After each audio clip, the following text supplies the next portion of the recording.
isolation chamber deployed. Surge. Teamwork is dreamwork!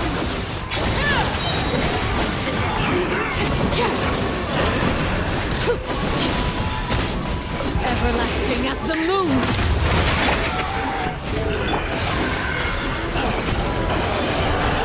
Cleanup sequence initiated.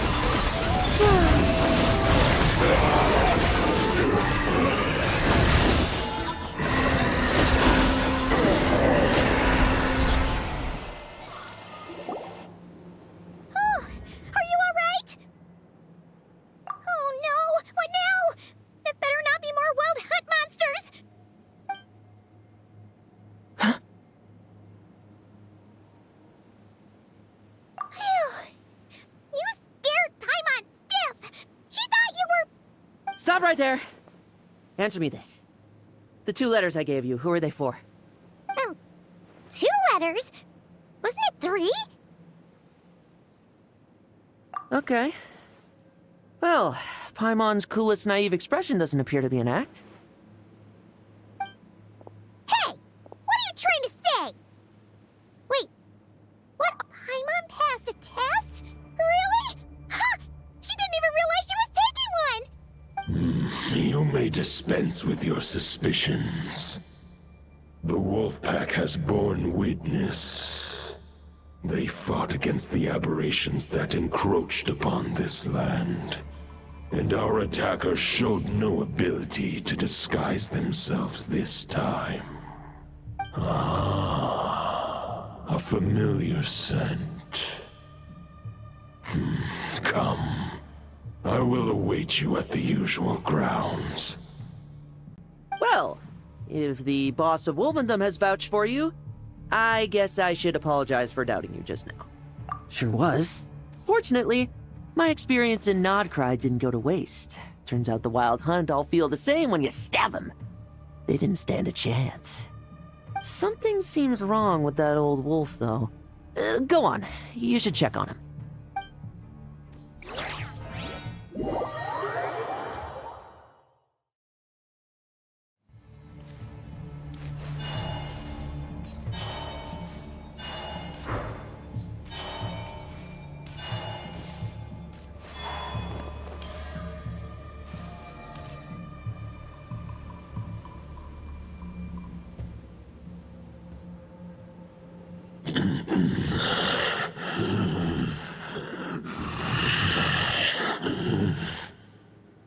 Lupus Boreas, not injured.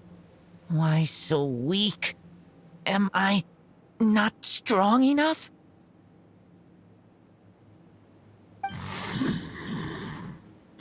You are not to blame. With your Iron Claw, you successfully blocked their attacks. However, their assault went beyond the mere physical world. They followed my trail from the distant north across the ley lines. They sought to corrupt the territory I protect. But I shall... We meet again, human Lupical. So, are you saying that the Wild Hunt we just got attacked by came all the way from Nodcry to Mondstadt? How is that even possible? As you know, I stand before you as an incomplete being. I am but one remnant of the god Andreas' soul. The source of this turmoil. I can sense it. It lies in the north. It is the part of me that remains in Nodcry. From... Huh? Now Paimon's even more confused. How can he be in 2 places at once?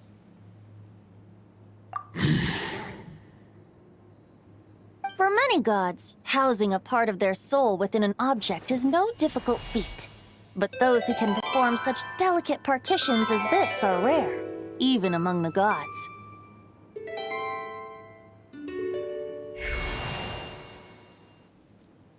The Wolf King, Andreas, was particularly adept in this art.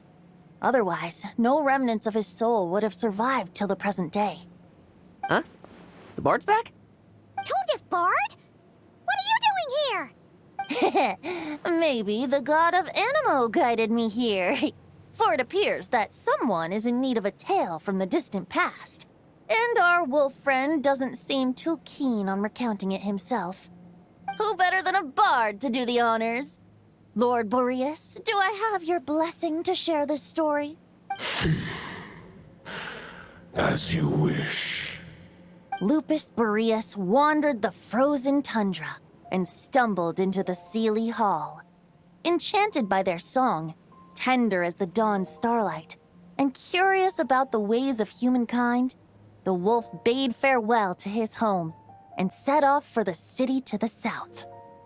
As the high tower crumbled and the fierce winds fell silent, Lupus Boreas, who once had hunted with the storm winds himself, looked within and inquired, was the shelter he provided for humanity really any different from that given by the reclusive king in his tower?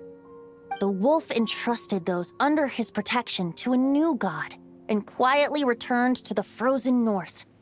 There, in a palace long since abandoned by its former master, the great wolf closed his eyes and slept. 500 bitter winters passed, then 500 equally frigid springs. He slumbered undisturbed until a night stumbled in from the cold, just as Lupus Boreas had once done at the Seelie Hall, and awoke him at long last. The night asked the wolf to join him on a journey south, to see once more the land that had all but faded from his memory. The gentle wolf, unwilling to refuse the human's earnest plea, split his soul into two halves and left his home once more. Seeing how the ice and snow had given way to verdant plains, hearing the laughter and song that now filled the once somber city, the aging Lupus Boreas turned to his friend, the god of Anemo, and remarked, "So, this is the world the humans dreamed of." Though the night's journey was not yet over, the wolf chose to bid farewell to his companion here. He had written the end to his story. What knowledge he had been gifted flowed into the land. Everything he was, he gave unto the world. Well, that's how a bard would tell the tale. Lord Boreas, is there anything you'd like to add? There is no need for you to ask that question. So that's what happened. You returned to Mondstadt with that knight 1,000 years ago, and then, for the sake of the new Mondstadt, you... You need not feel remorse on my account. That was my answer, my decision.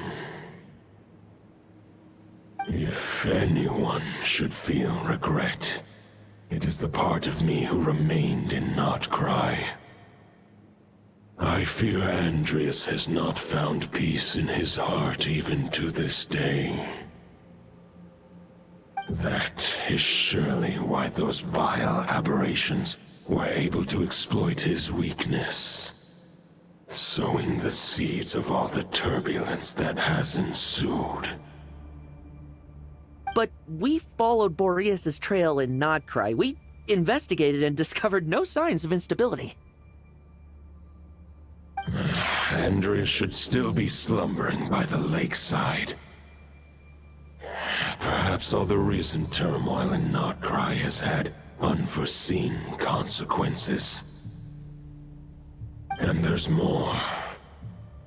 I detect another familiar scent from across the ley lines. A scent that reeks of blood. Oh, the White Knight who became the Bloodstained Knight? The mightiest knight of Boreas? But wasn't he from 500 years ago? I remember him as just a man. His lifespan should be no longer than any other of his kind. But before he severed his connection to Boreas, his final destination, it was the ancient kingdom of Conria, as you call it. If you want to get to the bottom of this, I'm afraid you'll have to make another trip to Nodcry yourselves. As luck would have it, another old friend of ours just so happens to be free right now. If you ask him nicely, he might give you a lift. That could save you a lot of time on the road. No wonder I can suddenly sense the east wind's presence. If even Mondstadt has been affected by the fallout, Nodcry must be in real trouble by now. I hope Varka can handle it. Varka? Is he in danger? I believe too many passengers would slow our dear friend down. I fear he only has room to carry one person, along with perhaps a diminutive companion. Alright, wish it could be me, but I accept that we should send our strongest warrior to fight Nodcry's battles. I'll stay here and deal with any wild hunt that try harassing Mondstadt. It'll be a good chance to try out some new moves. I stay in Mondstadt too. With Traveler's help, Varka will be safe. Razor, give me your iron claw.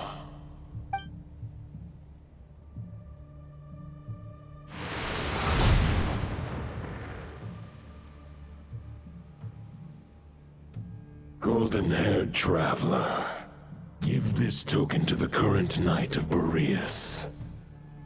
It is a wolf spirit. It contains my power and thoughts. Though I have given him a piece before, this should bring him new strength. The Dominator of Wolves once bestowed the power of his soul upon his pack, strengthening their hearts and sharpening their claws and fangs. But human hearts and flesh cannot bear the soul of a wolf directly. It would be akin to forcefully merging a human and a wolf into one being. They would descend into chaos. To prevent the entanglement of souls, the most I can do is temporarily house my power and thoughts within claws and fangs wrought of steel. Although, truth be told, that knight does not lack for power. What he needs more is the thoughts within. But I shall leave this for him to explain. The Great Wolf King of the North remains strong for now. Besides, do I not have the protection of my Lupacol? I will protect Lupacol. The North and Varka, I leave to you. Just give me the word whenever you're ready.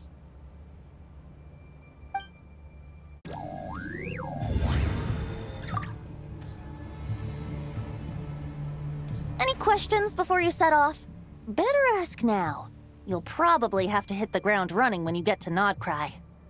The root of this turmoil lies with the remnant soul that Andreas, Dominator of Wolves and God of the North Wind, left in Nodcry. He once left Nodcry and braved the blizzards to confront the God of Storms and claim the right to rule. Yet instead, he returned to the north and slumbered for 1,000 years, before finally journeying back, under the name of Boreas, with the first knight of Boreas to witness the new face of Mondstadt. When the wolf spirit could no longer maintain his physical form, Boreas chose to pour his power into the ley lines. With that, he became the North Wind of Mondstadt, as he is still known to this day. Any questions before you set off? 500 years ago, Roland seemed destined to become the mightiest knight of Boreas ever to have lived. But he was too pure of heart. He believed firmly in his own ideals of chivalry, vowing to eliminate all injustice from the world. But the world had never been perfect and pure, nor would it ever be. Neither his mentor, the wolf pup Rostam, nor the Grand Master, known as the Lion of Light, could persuade him to temper his obsession. But what was the scent that reeks of blood that Lupus Boreas sensed? And what is its connection to Conria and the Abyss? Perhaps any questions before you set off? Bet the soul of a wolf is as unyielding as ice, and Andreas is a master of molding and shaping it.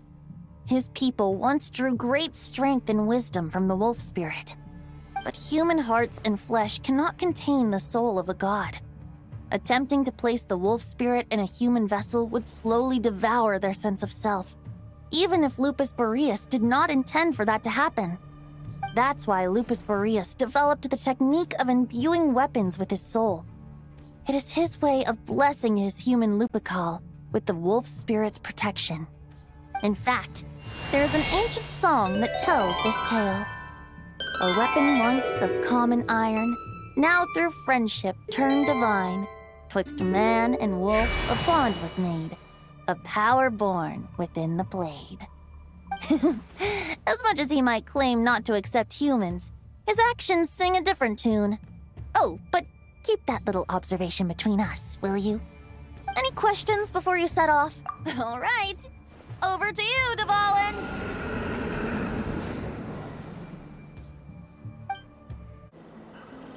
The Knight of Boreas awaits below. We must part ways here. Barbatos and I have other plans. We will meet you again later. All right. Hey, wait. How are we getting down?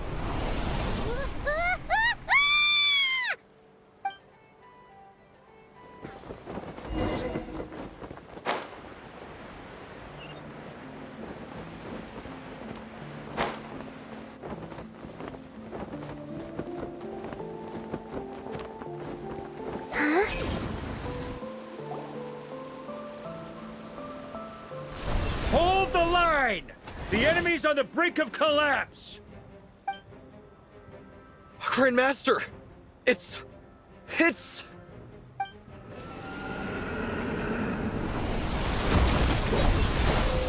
Haha! Reinforcements! It's about time! And Paimon too! We're just about hanging in there. Most of their grunts are taken care of now. Their leader's gonna have to make a decision soon. Fight or flight? What will it be, mightiest Knight of Boreas? As expected, this hastily summoned Wild Hunt horde is nothing but a disorganized rabble. A mere shadow of the forces gathered by the Rahir of Summery. But they have served their purpose. I now understand your tactics, and you, in turn, understand mine. This is farewell, heir to the knighthood of Boreas. Whether you choose to resist me or not, I shall set right the injustices of this world. In the name of the blood-stained knight. Guess they're retreating for now. So that Wolf of the North lookalike, that was Andreas? But why would he be leading the Wild Hunt? And why was he talking about the Bloodstained Knight? Ugh, forget that. We can save the details for later. He was the enemy boss, right? Are we just gonna let him get away? Ah, there's no point chasing after him. We've crossed blades already, and it ended in a stalemate. Right now, there's nothing we could do about him. True. We're still not certain of his true identity, but whether he's a god corrupted by the Abyss or a legendary knight, killing him might be just about possible, especially now that you're here. The difficult part is, we can't kill him right now.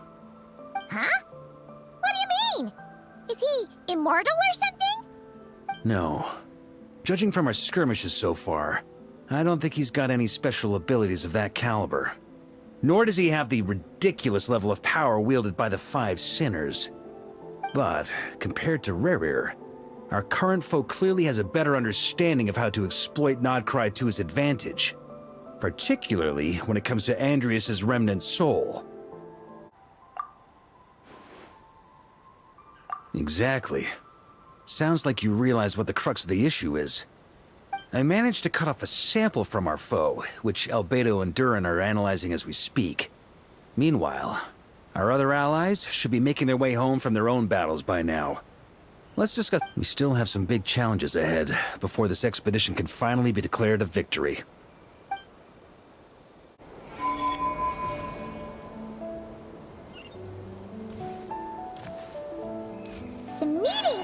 gonna be in the biggest tent, right? Looks like a bunch of people are there already. Why don't we go chat with them?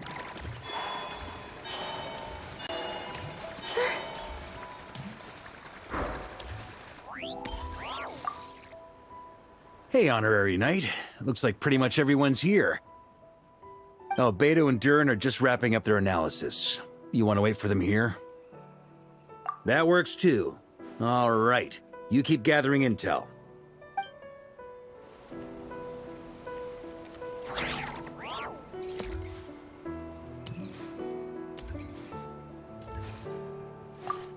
Short distance propulsion module on cooldown. 15 minutes of switching to chat mode. Varka placed a sizable order with the Clink Clink Krumkake craft shop. I know is hard at work producing the strategic. Secondly, I am also here to attend the meeting in her place.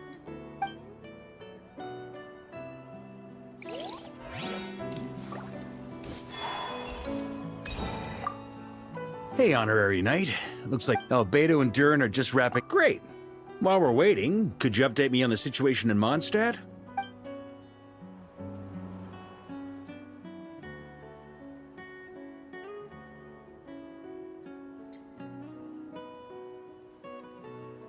And that's where things stand. The Wild Hunt is no longer under the Reikir of Solnari's control, but it has been reborn from the ashes and is now launching widespread attacks. Intel from the Frost Moon Scions and the Curatorium of Secrets corroborates this. No disturbances have been detected in the space where Rere resides. What we are facing here is a completely new foe. Summarizing current situation. To confirm, the present leader of the Wild Hunt is the creature resembling a wolf. Andrius, god of the North Wind. More precisely, it's the external will that has seized control of Andrius' spirit, namely Roland, the Bloodstained Knight. Whoa, whoa, whoa, whoa. Hold on. I'm completely lost. Isn't Roland some monstatter from like 500 years ago? How'd he suddenly get wrapped up with a god from 1,000 years in the past and the present-day Wild Hunt? Allow us to explain that part. Are you familiar with compensation mechanisms? When an organism sustains damage, relevant tissues will undergo changes to offset the loss of function. For example, when one kidney is damaged, the other will be strengthened to compensate. Similarly, when the Wild Hunt lost their leader, the Abyss harnessed the memories that flow throughout the ley lines to fashion a new one, fit for the present circumstances. That new leader is a mirror image of Roland, the Bloodstained Knight. Right. No matter how strong the compensation is, it will never quite match the functionality of the original organ.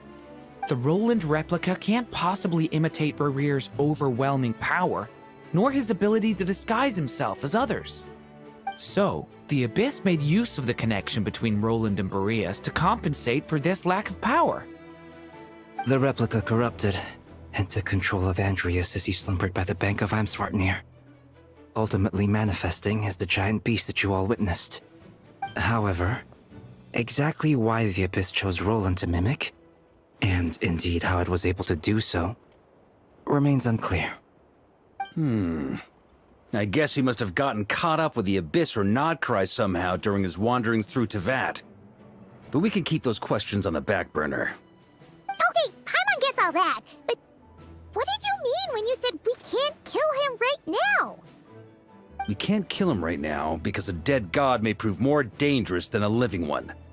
From intelligence gathered during the expedition, we have reason to believe that the power released when a god is felled can have catastrophic consequences for us mortals.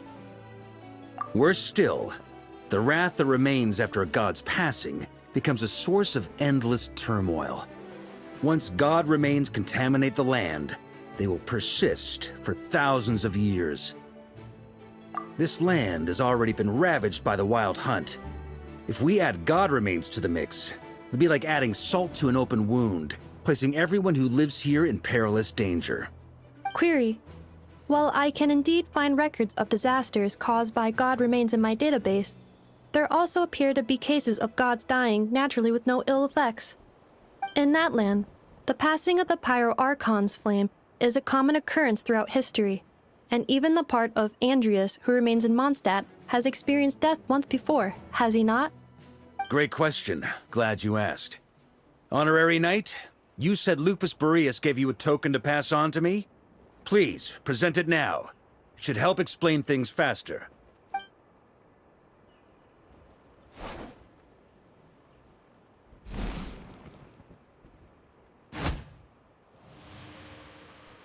Come forth, Boreas! This form has come to the end of its time. I'm afraid I can accompany you no further on your journey.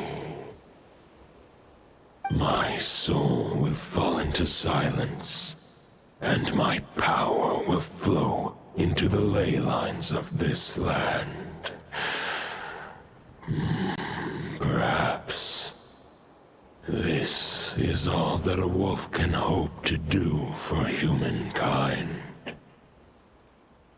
Do not grieve for me, for this is the end I have chosen. Instead, a final wish before I slumber.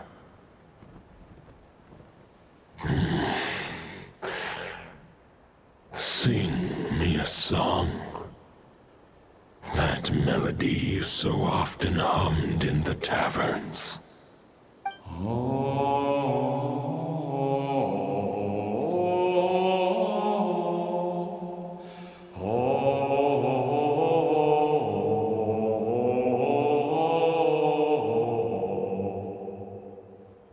You saw it too.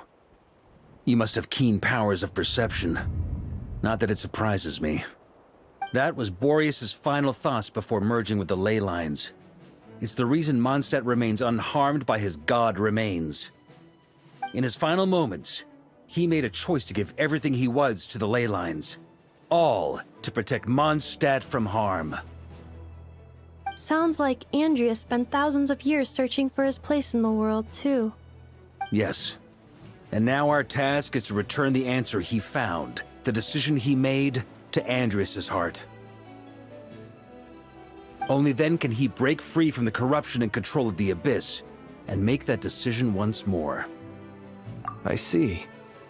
I would say that planting thoughts inside the mind of a god sounds a little far-fetched, but since it was his own wish to begin with, it sounds feasible to me. Wait, we already have a perfect solution? Then why are we even having this meeting? Let's go do this thing! Ha ha ha. If only it were that simple. Unfortunately, this one thought alone is unlikely to be powerful enough to break through the Abyss's control and reach Andreas' heart.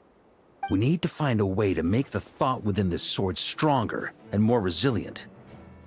For now, Boreas needs all his remaining strength to fight against the abyssal corruption to Mondstadt's ley lines. He can't afford to send us any more of his power.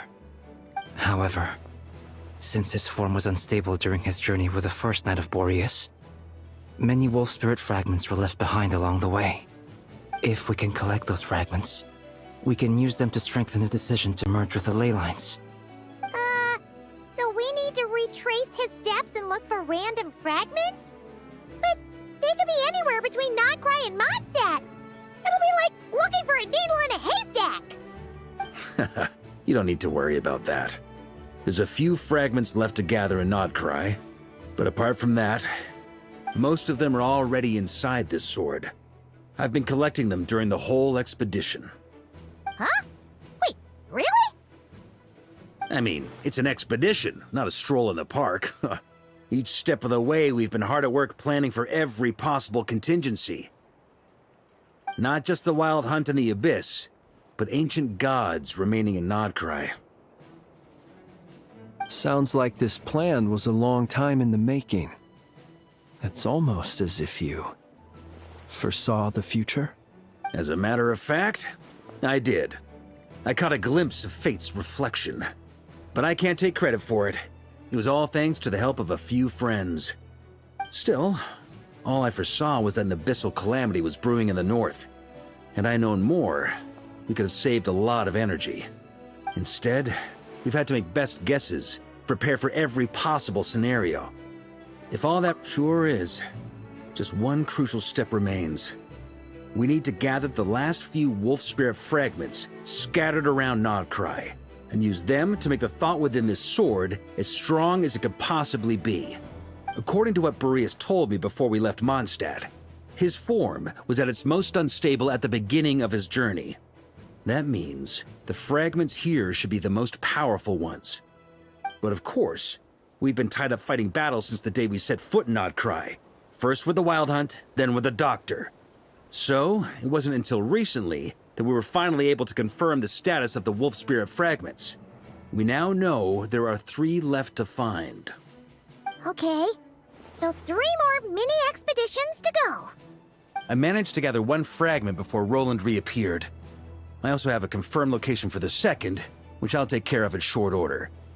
As for the 3rd fragment, we've identified a general search area to focus on, but we'll need all hands on deck to pinpoint the exact location. The final snag is that since our foe is a replica of Roland, he too will be aware of Andrias' history. He's sure to try and sabotage our plans by any means at his disposal.